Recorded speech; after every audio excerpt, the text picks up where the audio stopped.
All right, so this is week 14, and I probably kind of skipped a week when it was exam week in terms of to keep the numbering consistent, but this will be the last week of new content. So next week is already, believe it or not, the week for exams. So we will be covering some linear regression today and then a little bit of exam review tomorrow. I'll probably do another exam review later this week, maybe a Friday, put up a video kind of going through some of the questions that we don't get to tomorrow, and maybe even early next week. You know, you'll have the entire week to take the exam.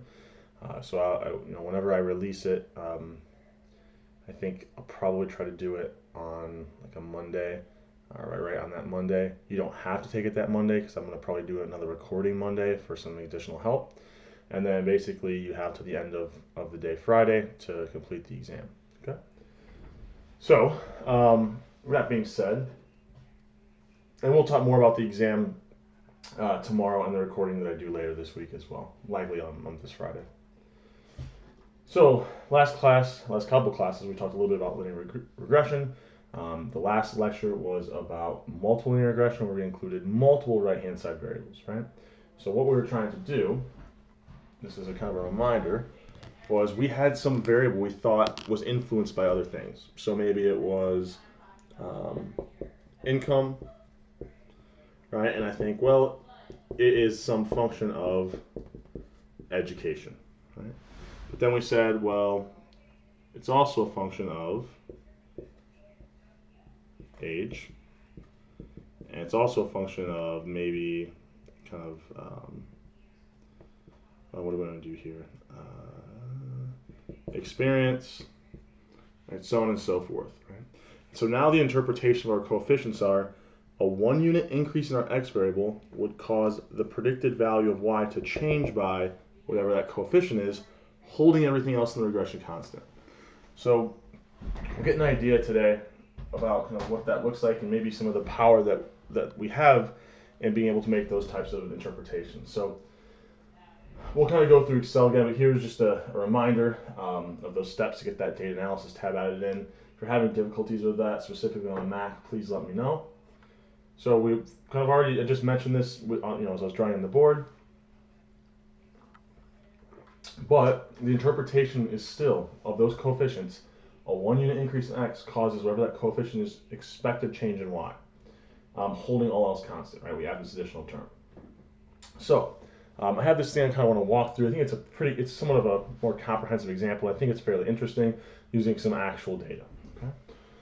So suppose that we want to estimate what the impact is of spending more money, right, on on a team's athletic success in the NCAA tournament. So usually this is kind of a nice example because this wouldn't have been too long ago. This is a huge money-making event. It's been interesting for us to be able to understand it, especially from the college's point of view. But this might be our general question, right? If I spend more money on my basketball program, how does that increase my chances of being successful, right? Making it to the tournament, winning in the tournament, so on and so forth. So we're going to run this regression. We haven't really done much with this yet, and the interpretation gets a little bit different, right? But when we have a y variable that is a 1 or a 0, so here round 1 is just did they make it into that first round of the NCAA tournament. It's a 1 if the team did, a 0 if they didn't in the data set.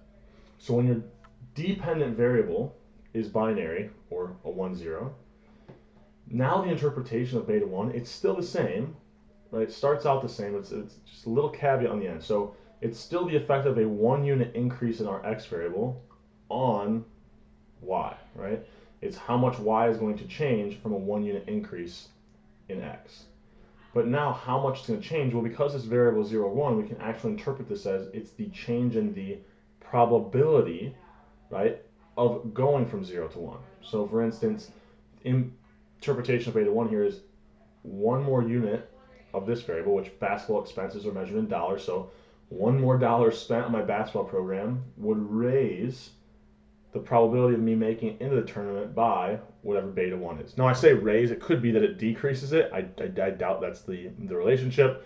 Kind of this one's a little bit more intuitive, so I could probably guess, what the sign and size of beta 1 is going to be. And I say beta 1 hat because it's what we're predicting, right? Beta 1 is the actual relationship. Beta 1 hat is our prediction from the data. Now don't get confused here as I write this, like when I'm writing this like this. It's just notation, especially once we start adding in several independent or right-hand side or x variables. It's a little bit more convention that we see all these written as betas. We call all the coefficients betas, even that for the intercept. So beta 0 was really just, oops, wrong way. Beta 0 was really just my intercept or my constant A. Beta 1 would be B1, beta 2, B2. Right? It's just a little bit different in notation that we start seeing when we do multiple regressions. So what would we expect the sign of size? Well, I kind of already said it's intuitive that the sign is probably positive, right? If I spend more money in my program, I can attract higher quality recruits, maybe higher quality coaches, and have a higher increased probability of success. The size, however, if this is a $1 increase, what do you think the size would be? Well, if I just spend $1 more on my program, it's probably pretty small, right? And so, probably would expect positive and small here. Now, remember, beta 1 is the effect of $1 more. If I want the effect of $1 million more, all I have to do is multiply whatever beta 1 is by 1 million, and that would tell me the impact not of just $1, but of $1 million. Now, we have to remember this omitted variable bias, right? If I kind of run this simple linear regression, I'm ignoring that there's a lot of other things correlated with having higher basketball expenses. Maybe just the size of my school, which, if you think about larger state schools potentially providing higher quality educations, might be able to attract higher quality recruits, but they also just have higher expenses because they have larger arenas, so on. So there's all these things that are correlated that we're not including into the regression. Okay? So if we don't include them, we say we're going to have this additional component in our estimate for what the true effect is, or we're going to have a bias estimate. So we want to think about what are some other control variables or right-hand side variables we can include. Okay? Well, we can include just the size of the university, so the total number of undergraduates they have, and we could think about how would this impact kind of this component. I told you I won't kind of make you sign this, but if you were kind of to continue on to the next statistics course, we could think about, okay, well, what's the relationship, the covariance between x1 and x2? Well, probably higher undergraduates also leads to higher expenses on your program, so it's probably positive. What's the impact of having more undergraduates on the probability you get to the tournament? Well, larger schools tend to make it, so probably positive. So it's likely that we were getting an estimate that has this additional positive component, and so our estimate was too high. Now we can see if this is the case. So this this regression output is a little different than Excel. It's using a program called Stata, and so this is a pretty common program to use in economics. Hopefully this is kind of showing up fairly well. But it gives us all the same stuff that Excel does, right? So we've got our R squared up here. So with just this one variable, we're explaining 17% of the variation in making a tournament or not by that team's expenses, right? R squared is how much of that Y variable you're explaining with all your X variables. Well, here I only had one X variable, so it's how much this one X variable is explaining. I've got about 3,000 observations. My coefficient here, remember, these e to the negatives means move that decimal point. So move it 8 places over, so 0.000000008. So very, very small. But remember, this is the effect of $1. Most programs can increase how much they're spending on their program by maybe tens of thousands, right? Then $100,000. So this is the effect of $1. To get the effect of $100,000, we would multiply this by 100,000. We look at that test statistic, which remember, how do we get that? Divide the coefficient by the standard error. Very high test statistic, so our p-value is pretty much 0. So with any level of confidence, we could say that there is a significant relationship between how much you spend on your basketball team expenses and their success, whether or not they make it to the tournament. Okay? Now, if we add in this additional variable, total undergraduates, we said it probably was causing this to be a little bit too high. And sure enough, if we look at the new estimate, it's fallen a little bit, right? From 8.08, and I'm saying that it's really 0.0000008 to 0.0000007. But it is falling in size a little bit. Still very significant, but looks like total undergraduates is also very significant, right? If I have, now the interpretation of this variable would be if I have one unit increase, so one more student, it would increase that probability to make the tournament by a pretty low amount as well, right?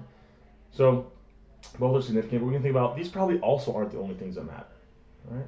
And kind of notice as I add in additional variables, my r squared kind of starts to increase a little bit as well.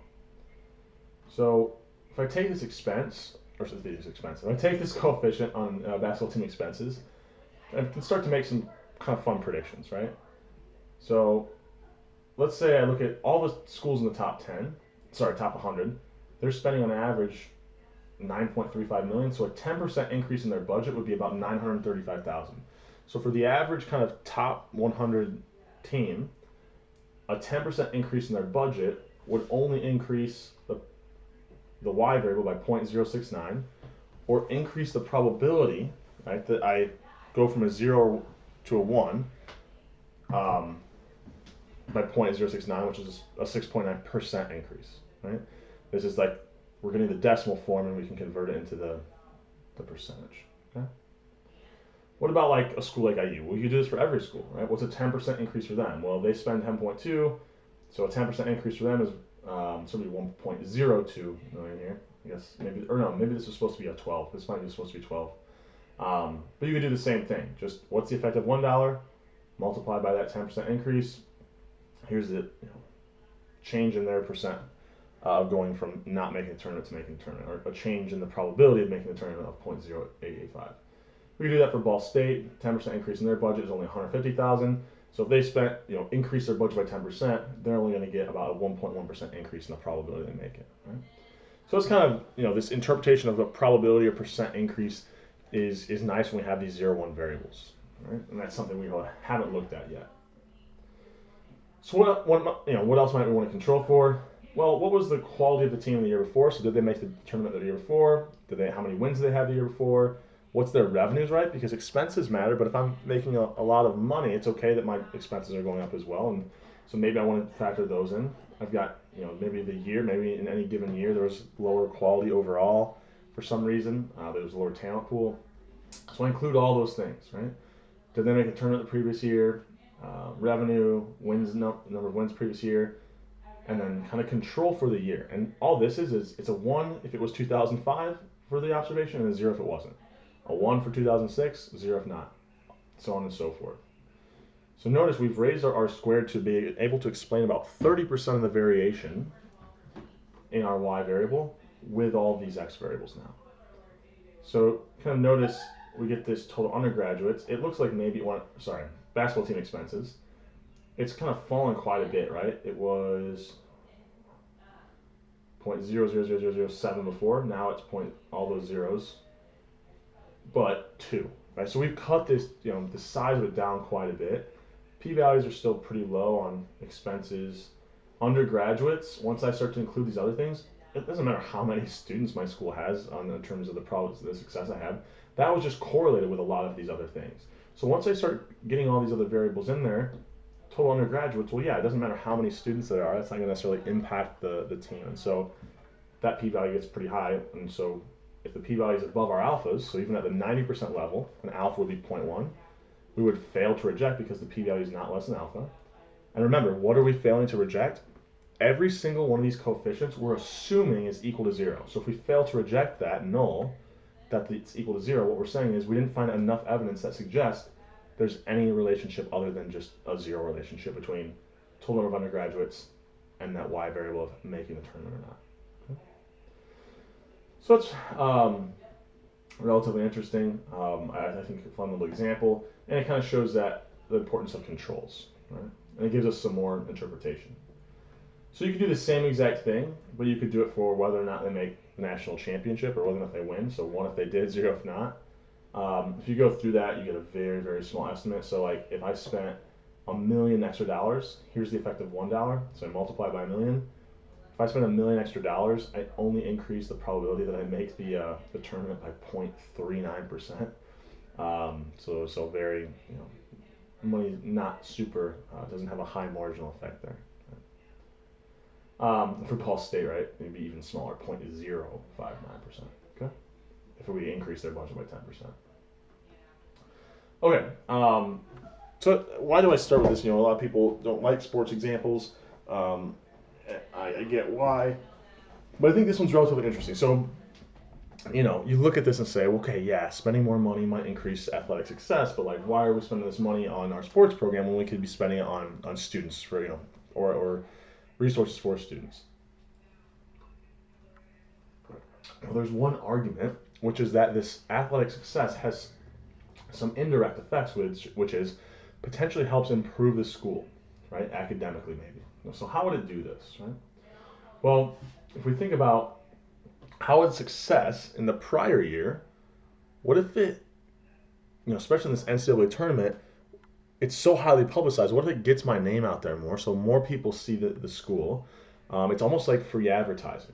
Not free because I had to spend for it, but once I make the tournament, right, I'm not spending additional money on the team. And so it's essentially like I'm getting some more advertising out of this, and potentially I get a high number of applications. If I'm not accepting every single person that applies, and I'm not just trying to get a higher quantity of students, I could actually get higher quality as well because I can now be a little more picky, right? If I've got, instead of 100, I've got 1,000 people to choose from, I can be a little more picky in who I admit.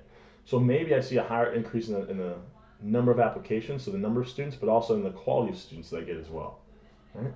Um, and so this would be kind of an argument. So does this actually happen, right? Well, I went out and got some data, right, on the applications that schools received, and then whether or not they made the tournament the previous year. So if we run this regression, notice the R squared is pretty low. And my example here is if you're really struggling, like if you think you don't buy this tale, I always give the analogy. It's pretty interesting. You know, if you lived in, I think it's in Kansas, right? Wichita State.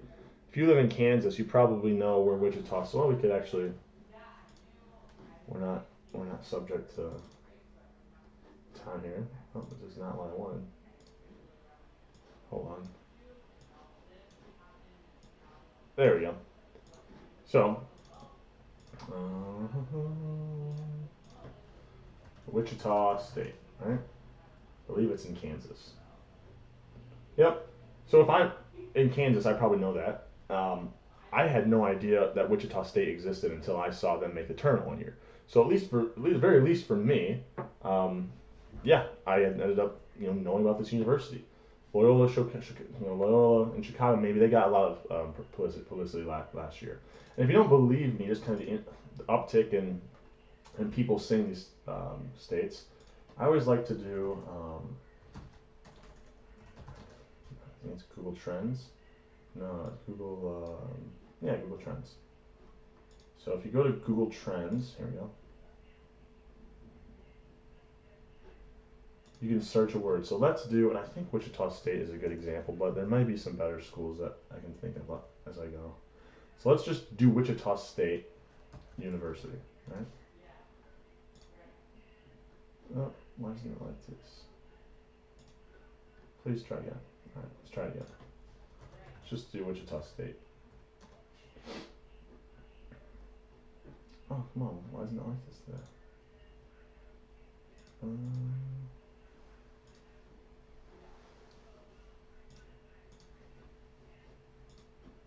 Of course, the one day I want to show. Well, can we search anything? Let's do, let's see if this is, okay, we might have to use a different university. But kind of notice, like, you can search a term, and it shows you how much it's been searched. Notice for COVID, it was flat until about February, and then it skyrocketed, right? Apparently people don't care as much now. No, I shouldn't say that. Okay, so let's go search another term. So what's a school? I really feel like Wichita was the one I wanted to go with. Let's do Davidson. So Davidson, you can kind of see, well, maybe they're not a good example. Oh, this is because I've got the window. Let's do the last 5 years. Might have to go back a little bit further. So this is, I can get here. Well, maybe it wasn't. I really wanted to do Wichita State. I don't know why it doesn't like that term. Oh, there we go. Perfect. All right. So notice if we go back, we can even go back. Let's go back to 2004. Wichita State, relatively a small number of Google searches. Then notice the one year they make the tournament, if we can go up here, so March, right? March Madness, they make the tournament, look at the uptick. Next year, March Madness, look at the uptick. Every time they've made the tournament, there's just huge kind of publicity. Now, so we could say, there's a large increase in the number of people who are interested. I mean, these are people searching, so at least they're somewhat interested. And maybe once they know the school exists, maybe they say, well, this school has a high quality whatever program, and so they start to look into that, and potentially, leads them to applying. And now, not every person, but right, a percentage, right? Just like when you market, not everybody's going to look into your product, but a percentage of them will. And so it looks like a 1 unit change in my X variable now, well, this is just a 1 if they made the tournament the year before, 0 if not. So if it goes from 0 to 1, so they go from not making the tournament to making the tournament, the impact on applications would be that it goes up by 7,000. Now, this doesn't seem believable to me. This seems a little high in the number of additional applications. It's very significant, right? The p-value is 0. But right, I'm taking a naive approach and thinking there's nothing else that matters. And we probably know that larger schools that have more money to spend on their program are likely to be able to, be a little more likely to make that tournament. So we start to control for some other things. So the very first thing I control for is, well, what was the number of applications they got the year before? Well, once I add that control in, you can kind of see that's really a main driver, and that makes sense, right? And so holding constant the number of applications I got the year before, if I make the tournament now, it looks like maybe it increases the number of applications by 100, and it's not even significant at the 90% level, right? That p-value of 0.13 is not less than an alpha of 0.1. Okay? But there's a lot of other things we can choose. So I include some state controls here, and once I control for what state it is, Texas has more potential students than Iowa, right? It does look like there's a positive effect. It is significant at the 90 and 95% level, but not the 99 because the p-value is not quite less than 0.01. And notice I've got a really high R squared there, so why is that? Well, the state and then the number of applications I got the previous year are pretty good predictors of what my applications will be the next year. So this is pretty insane, but it's just because the number of previous applications should be a very strong predictor, right? And even here, right, even adding the state didn't do a whole lot to that. So here's some evidence, even without a y, we're explaining most of the variation in y. It looks like here's some evidence that athletic success could have academic benefits as well. But I can take it a step further. Not only do I see a high number of applications, but let's look at what that ACT score is. And here, if you want to, if it makes it easier, this is the measure. The actual data was for the 75th percentile of the school, of the incoming freshman class. You can think about it as the incoming freshman's class, maybe median ACT score, if you want to think about it that way. It just makes it a little bit easier. But now I've got these two variables. The interpretation is, if I go from not making the tournament to making the tournament, I would expect the median SAT score of my incoming freshman class to go up by 1.5 points, which doesn't sound like a lot, but that's a pretty sizable shift in the median of something that's measured from what the ACT goes up to 32, I think. Well, sometimes I should not say these things. So let's go. What is the ACT? It goes from I think it's a 32. Am I remembering this correctly?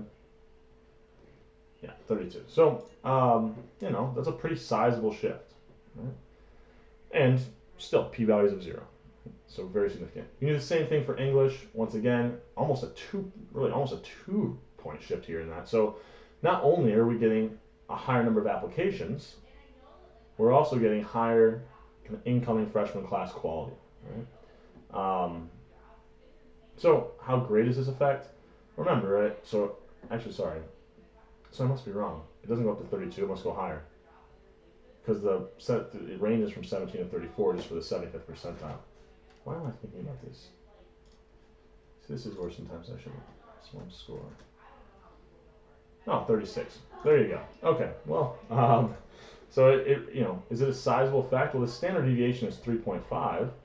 So if you're talking about 1 or 2, it's like a third to almost 2/3 of a standard deviation change in that incoming freshman's,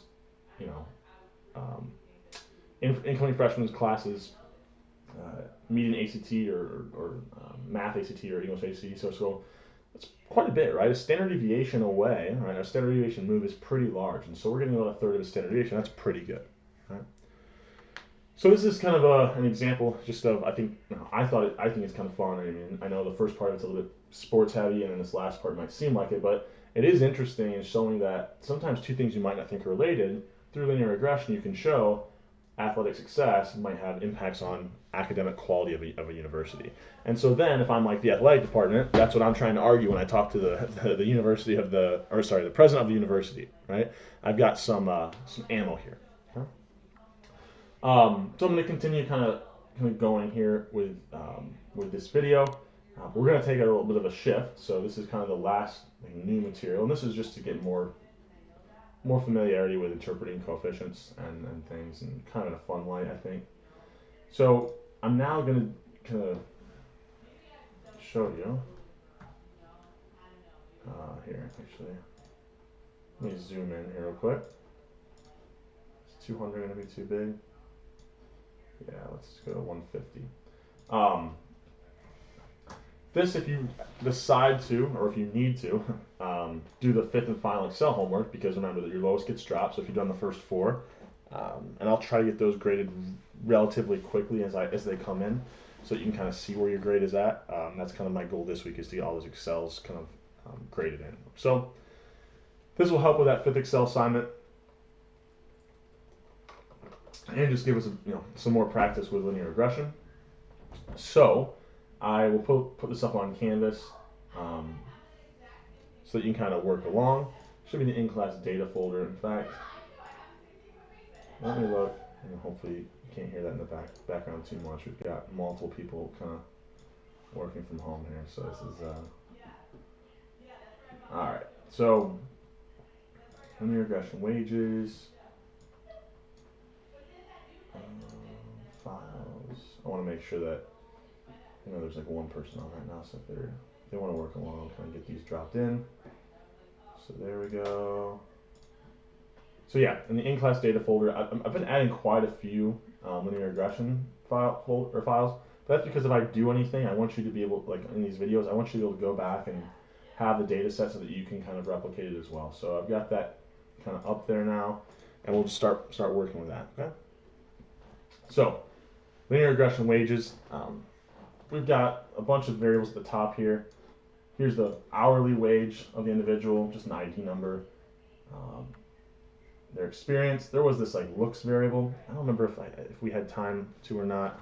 Watch that video of the economist who was like rating people's looks and looking at the link between wages and beauty. This is kind of what he was doing. This 1 through 5. So this was one of his data sets, right? Whether or not the person was in a job, the job they were working, they were in the union. Whether or not they were kind of had an indicator of good health or not. I forget exactly how this was kind of measured, but I've got racial, gender identifiers, whether or not they're married, live in the South, all these different things, right?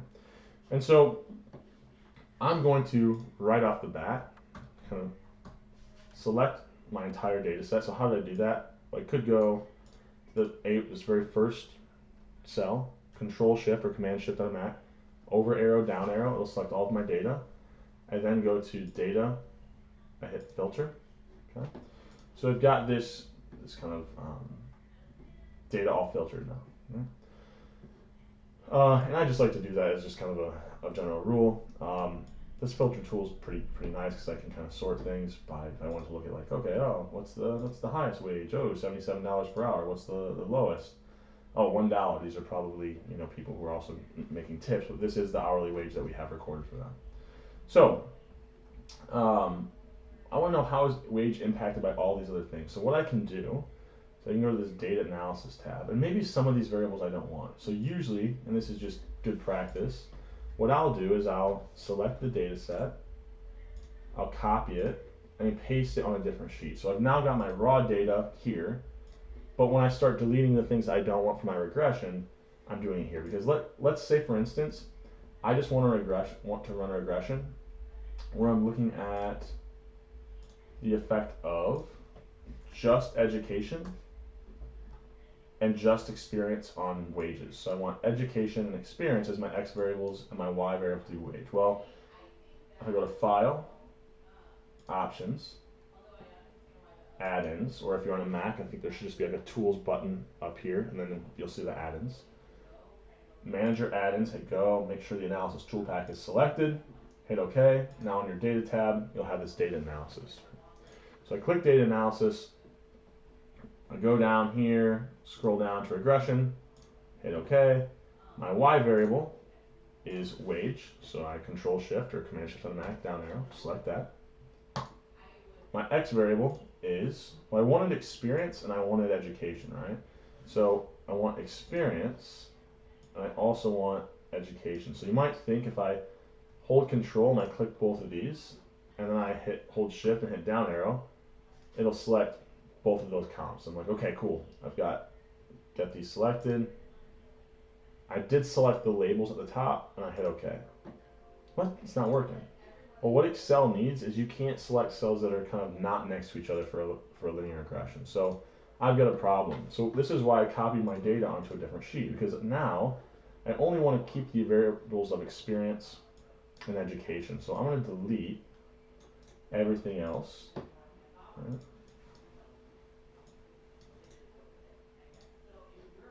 Now when I go to data analysis and regression, I'll select my y variable of wage.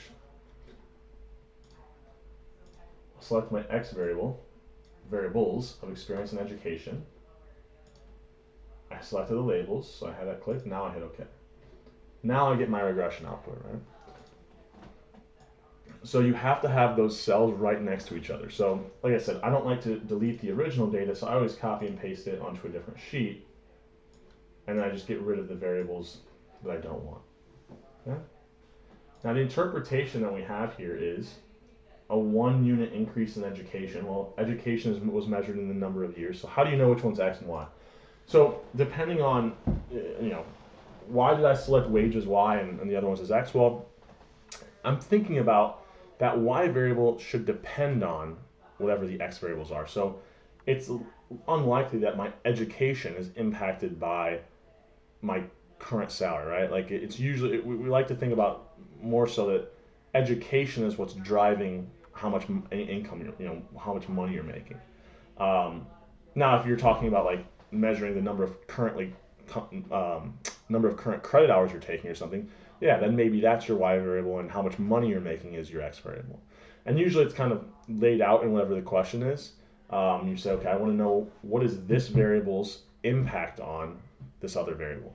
Well, the one having the impact, that's going to be your independent variable, and the thing it's having an impact on, that's your dependent variable, right? It depends on the other thing that's changing. But generally, like on kind of looking at some of the practice problems, as I've got 2 practice exams up there now. If you look at some of the regression stuff, and I'll get a few more practice problems up for some regression stuff since that's newer. Usually it's laid out for you, like it kind of writes it out, and the y variable is what's on the left-hand side, right? So whatever you want to know, like how is this being influenced by all these other things, that's your y variable, and the other things, all the other things, those are your x variables. Yeah, or if you're thinking about what am I trying to make predictions of? If I'm trying to predict what someone's income is, given all this other data, well, my income there would be my y variable. It's what I'm trying to predict or trying to understand. Okay? That's a good question. Hopefully that answered it. If not, I guess I'll see. Feel free to type in the chat that it wasn't quite clear, and I can kind of explain it a different way. What I was kind of saying before I saw the question, so what's the interpretation of this coefficient? Well, a 1 unit increase in education is measured in the number of years. So 1 unit increase in education would be 1 more year of education would change my predicted hourly salary by 0.47. Well, hourly wages are measured in dollars, so by about 47 cents. Okay? And then experience, same thing, it's measured in years, so 1 more unit, a 1 unit increase would be 1 more year of experience would change my predicted hourly wages by $0.11 or 11 cents. Now the interpretation of the intercept, this is where it's kind of weird. Sometimes you get a weird interpretation, but it's still, this is how you would do it. This is the coefficient on your intercept or on your constant is the expected value of your y variable if these other variables are equal to 0. So someone who has 0 years of education and 0 years of experience, we would expect their predicted wage to be negative $1.62, right? Well, that seems kind of goofy. You can't earn, that means you'd be paying someone to work for them. But it's because, right, that scenario where we have 0 years of education isn't real, right? And so we're kind of, the interpretation is for something that really couldn't happen in real life, but that's still how we would predict it, right? And I kind of drew out an example last class of, I think I did at least, and I'll try to do it again, right? If we had this, really what we're doing, remember I said, well, like, what if our data was here, right? Well, then our intercept would be negative, even though we never actually see people have years of education that are below, hopefully like 8th grade at the very least, right? So that's kind of just generally just showing you how to kind of work with data a little bit with this linear regression. But I want to kind of take it a step further. That was just kind of a first step. So we'll call this, and I'll get this up, kind of the complete regression 1 that we ran, right? Reg 1. I'll move this over. I'm going to rename this data 1, right? And here I'm going to rename this raw data. Okay. So here I've got my raw data. I don't want to include all these, so I want to include a bunch of them, right? So I'm going to copy this again and paste it on another sheet. Okay. So this below and above, I don't want to mess around with this for this class, and so we'll delete those. I want to include all these other things. Well, big city and small cities, if it's I guess there must be medium-sized cities, so we'll include these. Service. For this class, we're not going to deal with kind of including squares as independent or x variables, so we'll get rid of this experience squared as well. So now we've got all these different variables. Let's run a big, kind of throw the kitchen sink at this, right? So we'll hit data analysis, regression. I'm still trying to predict wages, so I select wage as my y variable. And my x variables, I want to include everything now. So I select every single variable that I've kept. I selected the labels. I'll hit OK. Right. Oh, what didn't it like? One of these variables must have something weird in it. Oh, I see. When I was doing my OBS stuff, I accidentally was typing in a cell. All right, let's try that again. That shouldn't have been a property. If you did what I did, yours probably ran. Now we'll hit OK. Yep. So I had kind of behind the scenes this OBS software I'm using. So it looks like this. I can set hotkeys so that I can switch back and forth between my webcam and things like that. But notice it's typing wherever my cursor was at, what those hotkeys were. So I didn't realize I was still selected in the Excel. So I apologize for that. So we'll go to zoom here. And there's probably a way I can somehow select it off, but I'm not as familiar with this software yet. So r squared, remember that's how much of the variation that we're explaining in the y variable with all of our x variables. So all these variables on people here, which seems like quite a bit of information, still only explains the variation in wages, about 22% of it, right? 0.21, about 22% of the variation. So there's still 80% of the variation we can't account for. And we've got quite a bit of information here. It seems like it should matter. Right?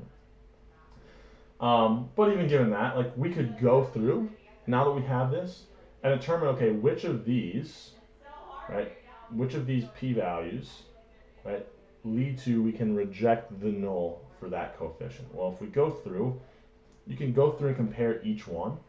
Now, you have to be a little bit tricky. So if you're doing this for the Excel assignment or just in general, notice this is 2.5 times 10 to the negative 13th. So it's moved the decimal point 13 spots to the left.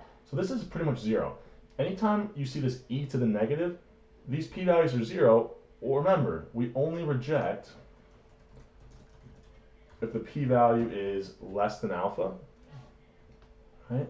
That's how we make our rejection decision. So what you could do, if you want to start playing around with this if statement, you could go through and do them individually, right? This one, let's say I want to make my rejection decision at the alpha is 0.01, so 99% level. If I go to this one, the p-value is 0.018, not quite less, so I would fail to reject, right? And I could go through and do that for every single one. Or what I could do is use this if statement, say if the p-value for this variable is less than, and I could choose 0.01, or I could put 0.01 in a cell, and then that way I could change it. But for now, I'll just leave it as 0.01, comma 1, or put the word reject if that's true, and then comma if that's not true and the p-value is not less than my alpha, put the words fail to, if I can type this out correctly, fail to reject. Well, now I could copy this down for every variable and I get all my rejection decisions. And notice like the ones where it was like e to the negative, I obviously reject because the p-value is pretty much 0. So that's like a really nice, quick and easy way. I think there's an option on a Mac, and there might even be, let me see, I know the built-in tool on a Mac has it. You can get rejection decisions at different levels, but I also like doing it this way because you can kind of choose what level you want. You could even don't have to run this regression several times. Let's say instead I want to put what my alpha value is here, so I put 0.01, and I say, okay, if it's less than, and I want J16, just a cell right above it, right? And then if I copy this down, I don't want that cell reference to change, so I can do this. So now it's going to be using that 0.01 that I have here, so I shouldn't have any change in my rejection decisions when I copy that down. Cool. But now, instead of rerunning this regression every single time so I get spit out at me from Excel the rejection decision, I can play around with, well, what about the 95% level, or an alpha of 0.05? Well, now here's my rejection decisions. What if I wanted, what can I reject at the 90% level? 0.10, right? And here's my rejection. So I can kind of change that alpha and look at multiple levels without having to go through that data analysis and run 3 different regressions, right? So that's how I can make my rejection decisions. One thing just to kind of show you is just to get some more familiarity. Let's say I want to calculate the test statistics on my own. So remember, I mean, there was a test statistic here. That's how we got this p-value. It's just Excel did all the work for us. I've said the test statistic is simply the coefficient divided by the standard error. So notice if I go take the coefficient divided by the standard error, hopefully when I copy this down, I should get a column that looks just like all these test statistics if what I'm telling you is true, and sure enough, that's what I get. Right? So we've got our rejection decisions. I've kind of shown you how this test statistic is being calculated. And then one final thing that I want to do is, right, we have this equation, so it's basically like hourly wage is equal to the intercept plus B1 times our first variable is experience plus B2 times second variable is looks plus, so on and so forth, all the way including all of these variables, right? So let's say, I had an individual, and I can actually just look at the person here with the highest wage. I'm going to take this person, I'm going to copy this and say, well, look, for this individual, right, and I'm going to paste this, right? So I know that they're, oh, and actually, which variables did we get rid of? We got rid of below and above average, and then we got rid of experience squared. So below and above average, we want to get rid of those. And then move this over, get rid of the experience squared. Now I could, right, and then here, I'll take this so that we have them all labeled. And this was their ID number. So here I have this person that I graphed from data. Now I could do this for any random person, right? I could say, all right, for someone with 12 years of experience and looks for not in a union job, and I could make up a person, but I'll show you first with like an actual person what this would be. So here we've got kind of all these different variables and the values for this person. If I want to make a prediction for what their wage is, I would say, okay, take that coefficient on the intercept, add to that the coefficient on experience multiplied by that person's years of experience. I would then say, okay, add into that the coefficient on looks times that person's things for looks, right? And I would kind of keep doing this for all of them. Now, I probably could have set this up a little bit differently. So I'll show you how to do it this way first, and then I'll show you another way. I probably should have done it, but this way I think it makes the most sense in terms of understanding the concept, and I'll show you that once we understand the concept, there's a little bit easier way to do it as well. So I go through each one of these. All right, keep going through. I keep going through.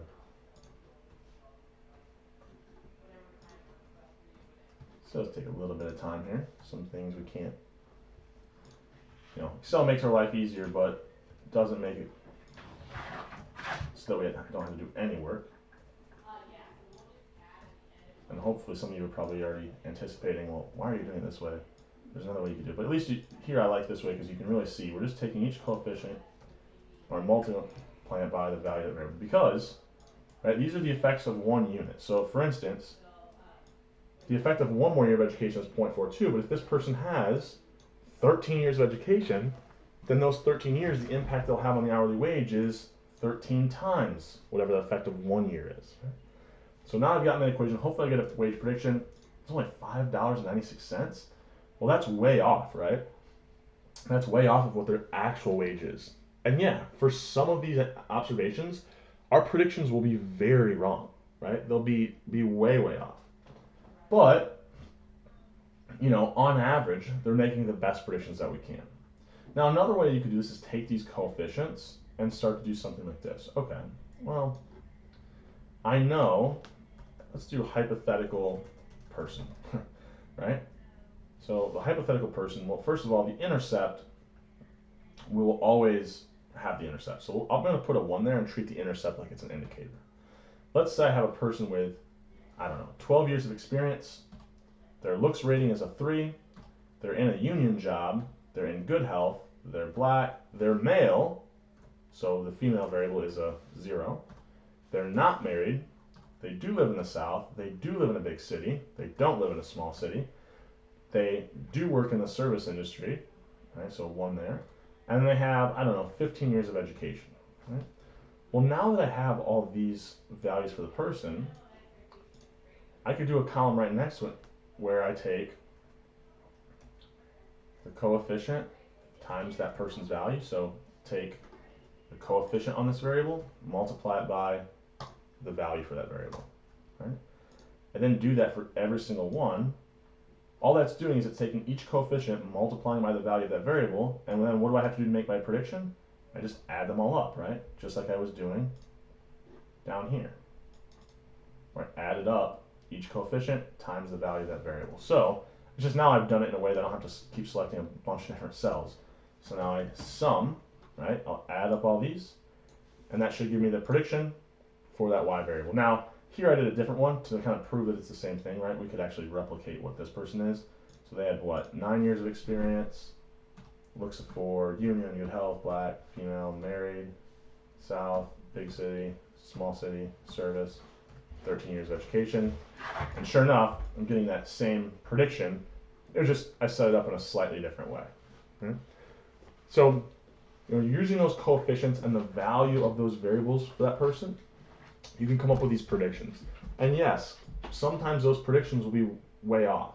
But if you really wanted to prove this to yourself, what you could do is take those coefficients, and basically for each one of these, you could set up a column here where you're using those coefficients and multiplying it by, well, got a little bit of time. I'll show you, because this is really the last thing that I want to do. So let's take the value of these coefficients on my variables. So we'll copy. Here we go. I'm going to paste them here. So I'm going to put also grab the labels just so we can kind of see what that actually looks like. Okay, so I can come up with my prediction. Okay. So for this first person, what I'll do is I'll take the intercept, right? I'll add to that coefficient on experience times experience. But what I want to do is each time I'm using a coefficient estimate, I want to kind of freeze that cell. Right? So experience times experience plus the looks coefficient times there plus here times there plus.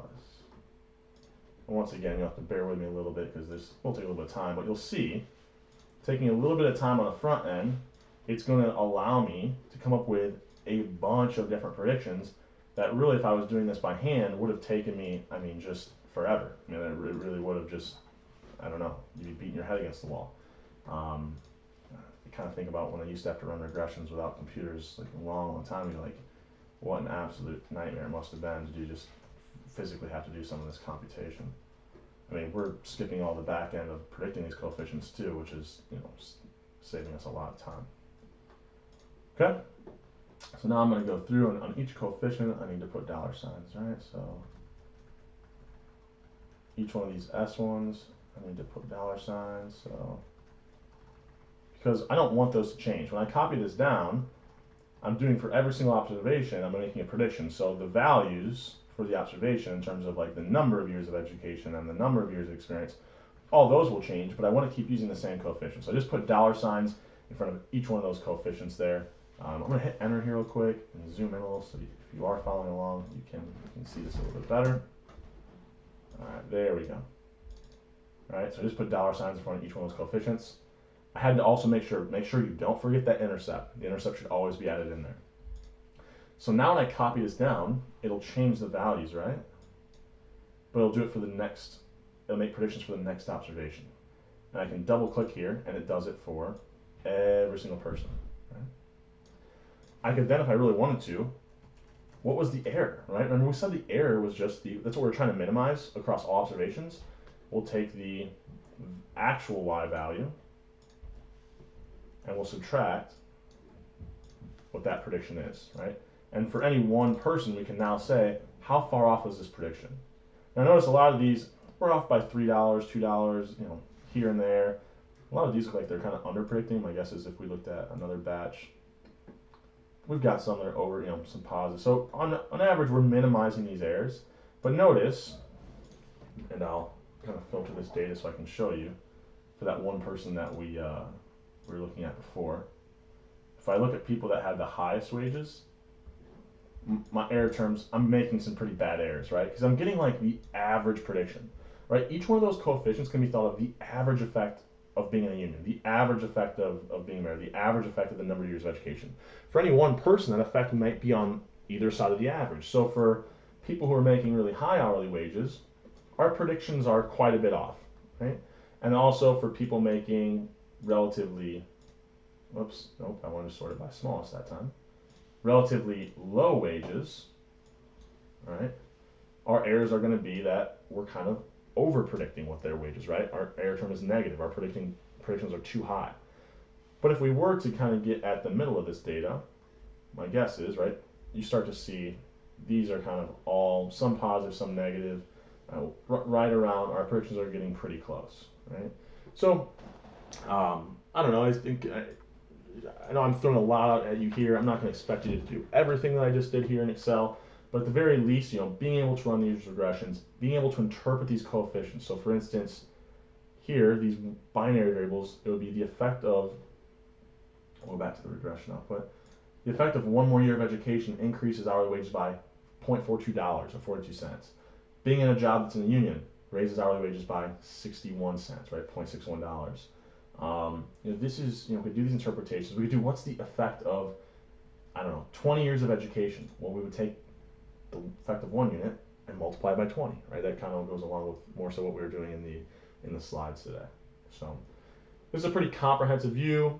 You know, make some easy rejection decisions, interpreting intercepts, interpreting kind of these coefficients. We've done a lot of that today. So here I'll rename these. So if you're following along, this was Reg 2, and then we'll call this Reg Data, or let's call this Data 2. Right?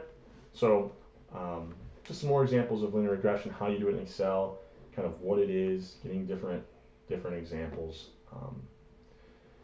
So that's kind of all the new content. We'll stop there. We're with everything. Tomorrow, I'll get on at the same time, 10:30, and I'll start doing some exam review. Right, so I'll start working through probably practice exam A, which, if we go to Canvas, you should see final exam practice materials. I've got 2 practice exams and the answer keys up there. I've got the third and final formula sheet that you'll need. And these finals are comprehensive, but the majority of it's going to be new stuff. So if you think about let's say there's 30 questions, probably a little bit more than 15 of those questions are going to be linear regression and 2 population hypothesis testing, right? The other kind of a little bit less than a half will be some 1 population hypothesis testing and then some additional like earlier stuff that was on the first exam. So a lot of people are like, oh, comprehensive, this is gonna be terrible. But I think, kind of doing it a couple different ways, I've seen it actually usually helps people's grades, because if I make it comprehensive, I can add questions in like, what is the mean of this 5 observation data set? And hopefully that's a question that boosts everyone's grade, right? So some of the earlier stuff, I'm not trying to choose some more of the hard-hitting questions, but I am, some of those questions will be some nice added easy points, hopefully. And the 1 population hypothesis testing should be a little easier than 2 population, especially now that you've had time to kind of do that midterm extra credit, getting up, some more practice with that. And so I think actually making comprehensive usually helps kind of boost people's grades. Okay, so tomorrow we'll kind of start with this practice exam A. I'll bring in some additional questions as well. If someone does get a chance to look at this before tomorrow, I can start with any questions you have in these practice exams. But like I said, I'll also likely tape one of those on Friday. So if you get to look at it throughout the week and you have questions Friday, once I get the exact time posted of when I'll be doing that, if you want to get on live, kind of on Twitch and ask questions, I can start with the questions that you have specifically on Friday as well. Otherwise, I would probably just kind of try to work through practice exam A. Okay. So that should cover everything. Let me see. I got 2 people on, so if there's any other kind of questions, I'll end the recording here. But for those on the stream, if you have any questions, I'll kind of keep it up for a little bit.